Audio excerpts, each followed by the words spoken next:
So we finally started working on the new shop. Feels really good. Nice. We got the entire thing cleaned out. We rented one of those storage pods. So when we first got this pod, I was like, there is no way in hell that everything's going to fit in there. But sure enough, it all fit in there, and we got space to spare. We fit, I don't know how big the pod is, but we fit the joiner, the table saw, outfeed table, drum sander, a bunch of other random crap in there. So we got the entire shop completely cleaned out. And then we framed up a wall in between the shop and what used to be the printing studio, making the shop a little bit bigger, but leaving enough space back there to do a golf simulator eventually, as part of the shop. Yeah. Essential part of a shop. Yeah. We got new doors. So this is where the screw up came into play.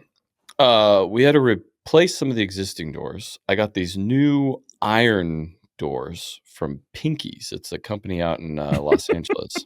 They make these really high-end like steel doors with glass in them. And in some ways, they're extremely easy to install because the entire jamb is solid steel. So you don't have to like shim it square or anything once you install it. I mean, the door fits in there perfect. But the way you have to do it is you have to cut out the drywall around the door opening, and you have to bolt them onto the studs in place.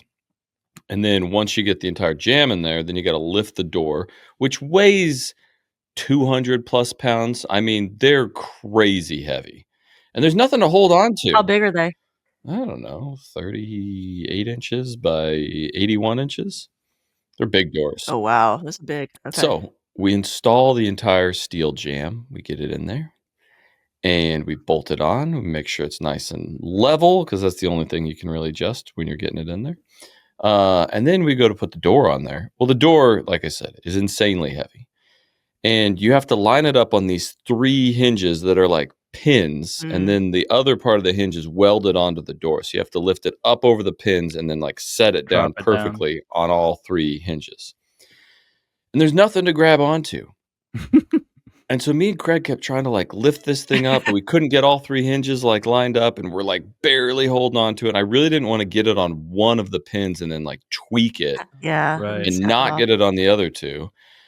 And I'm standing there and I'm like, what we need is like something that could just nicely raise the door up. We could put it in place and then nicely lower it down.